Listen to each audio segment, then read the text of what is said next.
Hallelujah. Palakpakan tayo magtiapo ng kapsat. Let's continue to worship our Heavenly Father God through His words. Amen? Nabasa ko kanina yung ating scriptural verses na matatagpuan sa Genesis 24 verses 1 to 12. At ang ating tema ngayong hapon ay papamagatan ko, Pray for Success Today. Sabi po niya sa Hebrew, inaaral ko po yung Hebrew word ng success. Pray for kura today. So, sabi po niya sa Genesis 24 verse 1, Now, Abraham was old, well advanced in age, and the Lord has blessed Abraham in all things. May the Lord bless you in all things like Abraham. Amen? Uulitin ko po. May the Lord bless you in all things like Abraham.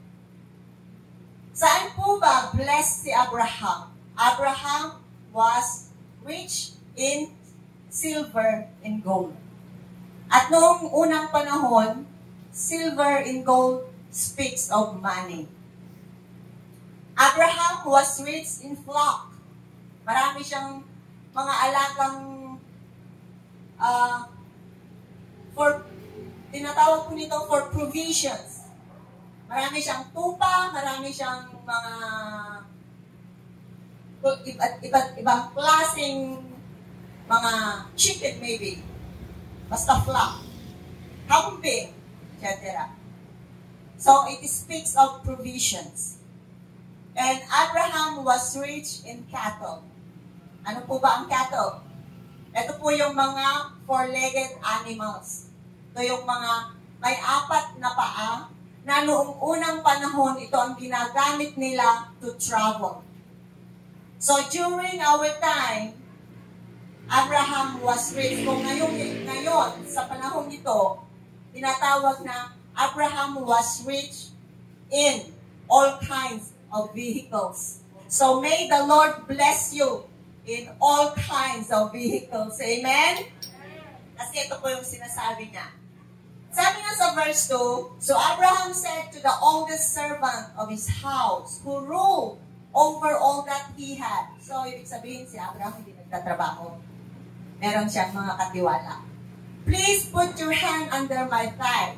Alam niyo po, kung titingnan natin, noon, pag nilagay yung kanilang kamay in between of their legs, ito po ay nag-take off, sumumpa, at mahirap po yung i-break noong unang panahon. Sa atin ngayon, madaling i-break ang mga off. Yung mga sinusumpa-sumpa ngayon, sumpa-sumpa. Madaling i-break. Pero noong unang panahon, hindi ho basta-basta ang nag-i-break ng sumpa. Sabi niya dito, and I will make you swear. Ano yung swear? Manumpa. By the Lord God of heaven and earth, that you will not take a wife for my son from the daughters of Canaanites, among whom I dwell. Kasi po, in the Bible, Canaanites ay yung mga inhabitant ng ancient Palestine. Sila po yung descendant ni Canaan. Sino po ba si Canaan? Si Canaan po ay apo ni Noah. Nung lumapag si Noah sa mundo after ng flood, naging vine dresser siya, naging magsasaka, nagtanim siya ng mga grapes. Ngayon, sa sobrang pag-inom niya siguro ng grapes o pagkain ng grapes, siya ay nalungo, siya ay nalasing. So nakatulog siya na hubot-hubad. At nakita ito ni Ham. At nung nakita ni Ham, tinawag niya yung kanyang dalawang kapatid, si Japheth at saka si Shem. Halika kayo, tingnan ninyo yung ating ama. Hubot-hubad. So nung sinabi yun sa dalawa niyang kapatid, alam niyo yung ginawa ng dalawang kapatid? Kumuha ng tela at patalikod na lumapit sa ama at tinakpan yung kanilang ama na hubot-hubad. At nung nalaman ito ni Noah na ganun ang ginawa ni Ham, may curse na kasama. So sa atin pong mga buhay, pag may nakakahiya na kwento ang kapamilya, hindi na po tayo ang magsasalita. Hayaan mo yung ibang tao, but make sure that you keep it inside you. Amen? Sabi nga dito, but you shall go to my country and to my family and take a wife for my son Isaac. And the servant said to him, perhaps the woman will not be willing to follow me to this land. Must I take your son back to the land from which you came? Pero sinabi ni Abraham, hindi mo dadalhin ang ating anak doon. The Lord God of heaven, who took me from my father's house and from the land of my family, and who spoke to me and swore to me, saying, to your descendants I gave this land. Kikita niyo po yun? He will send His angels before you, and you shall take a wife for my son there. Kita niyo po yun? Nandun yung faith. Sabi niya, that's why Abraham is the father of faith. He declares through faith na makakakuha yung servant ng mapapangasawa ni Isaac. Sabi niya, the Lord God of heaven, who took me from my father's house, kasi kinuha siya doon sa kanyang pamilya, and from the land of my family, and who spoke to me and swore to me, saying, to your descendants I give this land. And He will send His angels before you. Hindi naman niya alam na isisente. But through faith, Abraham declares na yun ang mangyayari. And you shall take a wife for my son there. Amen? Kasi sabi niya, mababasa natin sa Genesis 12:1, now the Lord said to Abraham, get out of your country, from your family, and from your father's house, to a land that I will show you. And I will make you a great nation. I will bless you and make your name great, and you shall be a blessing. Alam niyo po, this is the greatest blessing all and all. Ito po ang pinaka-blessing sa lahat ng blessing. To be a blessing to others. Amen? And it is the Lord who can make you a blessing. Sabi niya, I will bless you. And you shall be a blessing. I will bless you, be blessed kita, at ikaw ay magiging pagpapala. So, in the opposite, if the Lord don't bless us, we cannot be a blessing. So, may the Lord bless us from today onwards. Amen? Hallelujah. At sabi niya sa verse 8, and if a woman is not willing to follow you, then you will be released from this oath. Only do not take my son back there.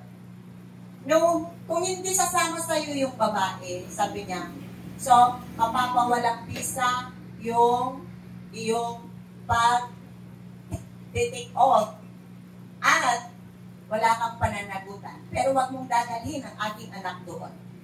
So the servant put his hand under his thigh, under the thigh of Abraham, his master, and swore concerning this matter. Then the servant, sabi niya sa verse 10, then the servant took 10 of his master's camel and departed, for all his master's goods were in his hand. So kahit po ilang kamelyo ang kunin niya, okay lang. Bakit? Kasi lahat ng ari-arian ni Abraham ay nasa kanyang kamay. Lahat ng pag-aari ni Abraham, siya ang nagpapatakbo. So this servant is trusted. Amen? Sa panahon natin ngayon, bihira na yung mapagkakatiwalaan. Marami yung kung may papaalaga ka, ay binibit na nang hindi mo alam. Experience ko po yan. So, noong unang panahon, it is different. And this servant rose and went to Mesopotamia, to the city of Nahor. Sa ating present time, Mesopotamia called Iraq. So pag naririnig po natin itong Mesopotamia sa Bible, ito po ngayon yung place na Iraq. And he made his camels kneel down outside the city by a well of water at evening time, the time when women go out to draw water.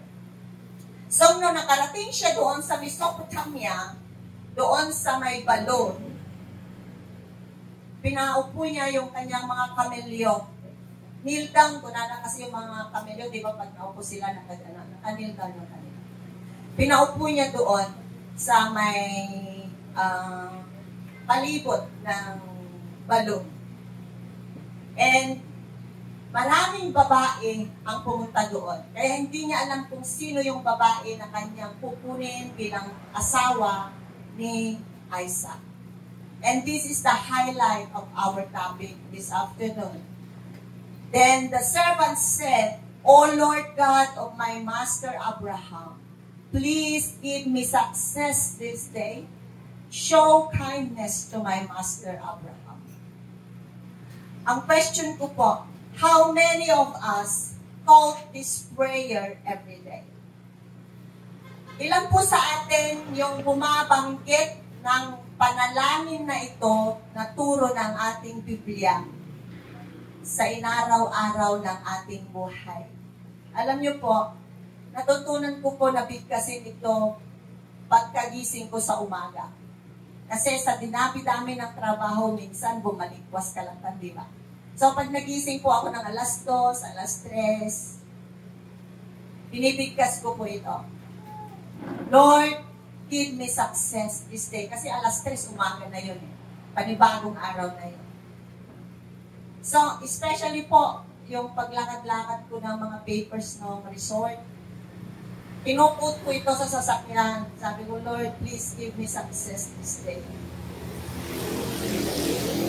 So, ano man po yung gagawin natin? Kasi this verse, tinuturuan tayo kung paano manalangin.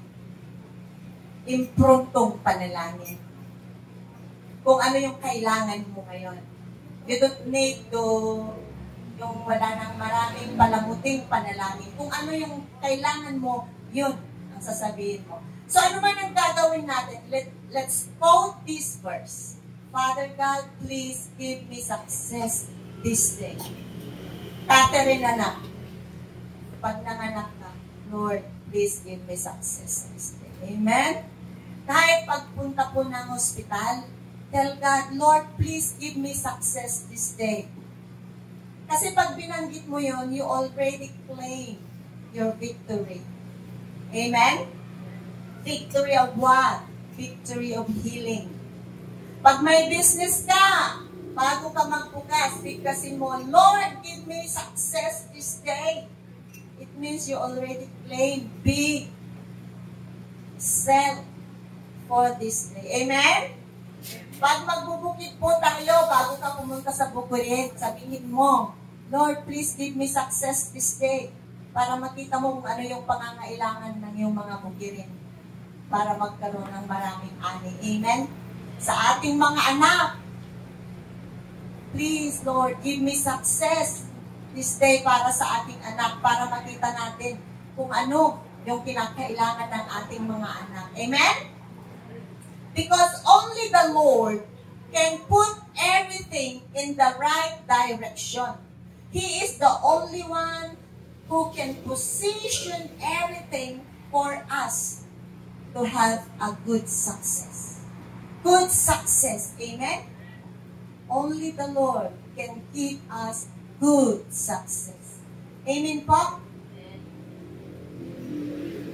Kasi, man success, you have to maintain it.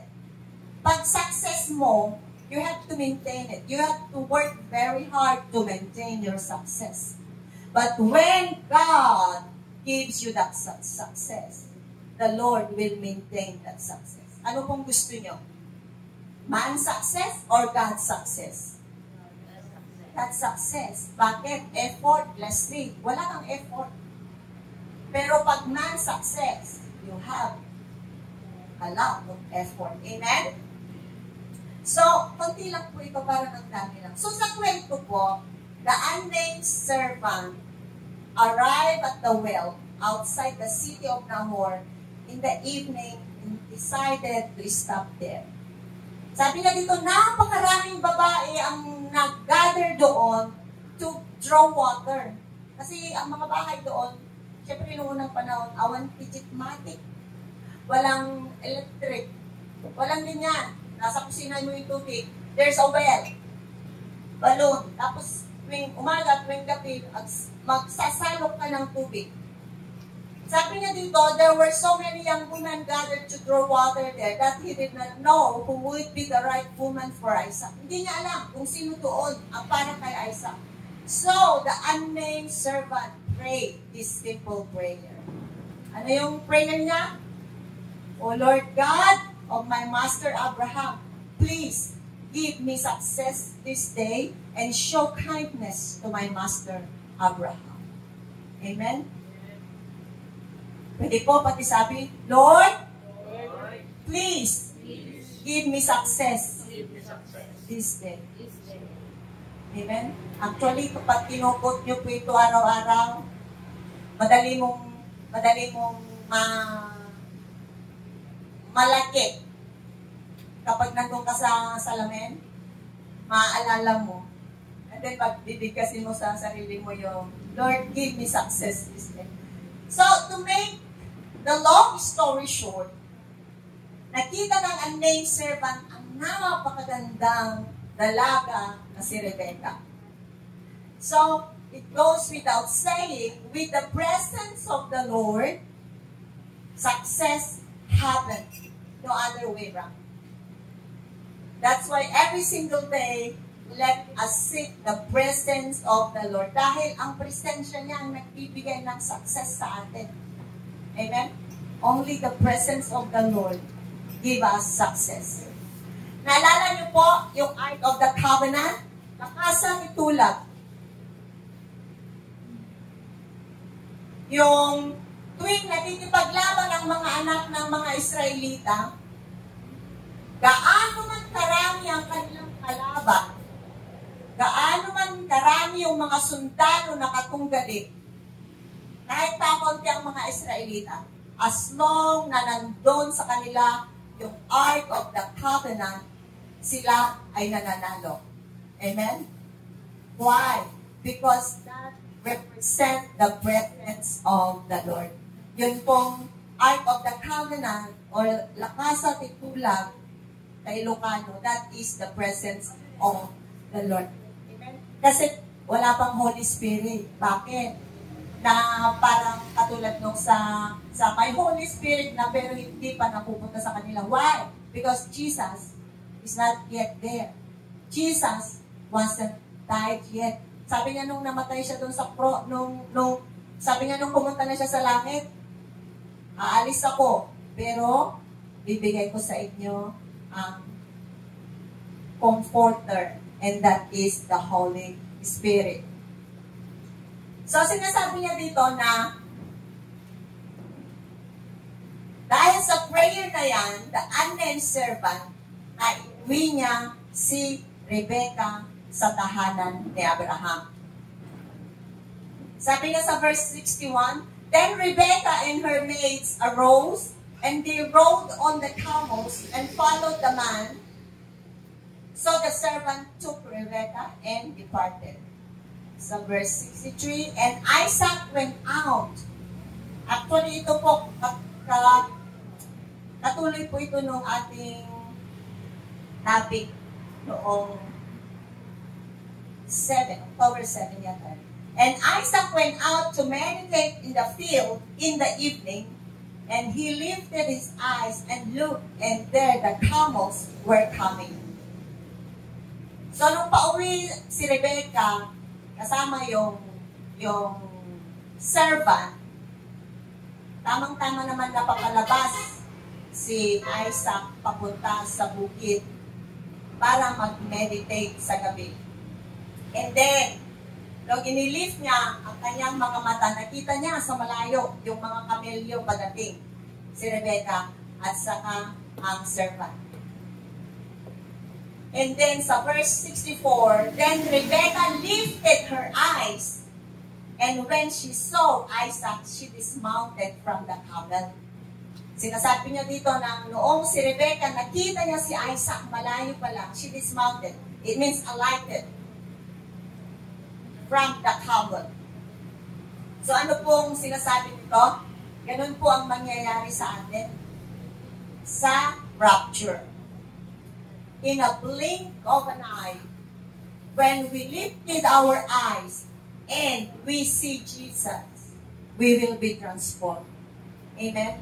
Kasi Isaac here speaks of our Lord Jesus Christ. Kaya nga nung unang topic natin, noong iaalay sana si Isaac, hindi siya bumaba sa bundok. Si Abraham lang ang bumaba. And Rebecca here speaks of the bride. Sino yung bride? Tayo, the church.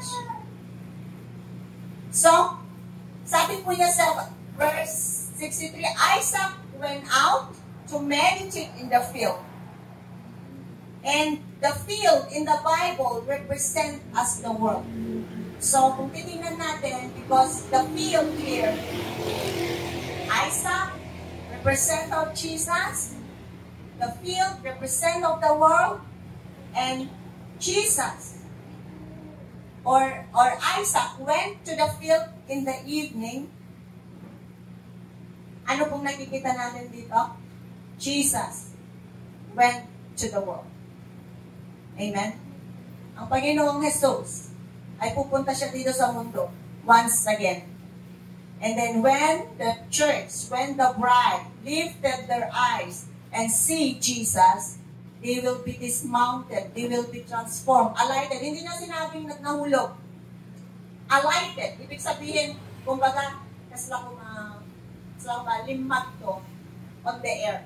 Dismounted. That is, speaks of the rapture. Now once you see Jesus up there, you will be lifted up high unto the clouds, and you will be transformed into that glorious body na hindi na mamamatay, hindi na magkakasakit, hindi na iiyak. No more pain, no more crying, no more tears. Because you are already in the presence of the Lord. Amen? Kasi, sabi ko nga, nung inialay si Isaac, hindi na siya bumaba sa bundok. Only Abraham and the two servants went home. Sila lang yung umalis. Asan si Isaac? Makikita na lang natin si Isaac dito sa chapter 24. Mababasa natin. When he meet his bride. At ang mga bride dito ay ang mga anak niya na we, the church. Bakit ba tinawag tayong church? We are washed by the blood of Jesus. So, ito lamang po mga kapatid, and this is what we are waiting for, to see our Lord Jesus Christ. Amen? Katayin po natin yung tunay na Diyos.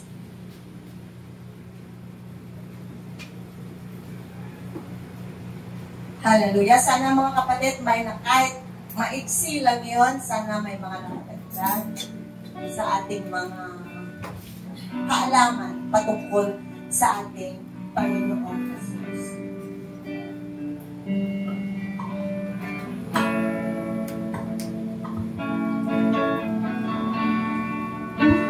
Pupurihin ka, O Diyos, ang aming alay ay pagsamba, kalwalhatian, buong karangalan, kapangyarihan mo'y walang katulad. Pupurihin ka, O Diyos, naman church, ang aming alay ay pagsamba, sintagot, kalwalhatian, buong karangalan, kapangyarihan mo'y walang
Sa mga oras na ito, kami po ay humihingi at ipinapanalangin, nilalapit namin sa inyo ang buhay ng bawat isa, ang mga pangarap ng bawat isa, na ipagkaloob mo ang tagumpay sa kanila. Maging ang mga ministry na pinagkatiwala mo sa amin, Panginoon, patuloy din namin nilalapit sa inyo, na ipagkaloob mo ang katagumpayan na nagmumula po sa inyo. Nanuman ang balagin ng kaaway, Panginoon, upang wasagin, sirain, hindi po ito magtatagumpay sapagkat higit kang makapangyarihan na Diyos na nasa amin kaysa sa Diyos ng sanlibutan ito. Kaya, Panginoon, patuloy mo kayong pagtuturin ng isang pag-ibig na nagmumula po sa inyo upang sa ganon, ang mga ministry na pinagkatiwala mo ay magtatagumpay because of you, Panginoon.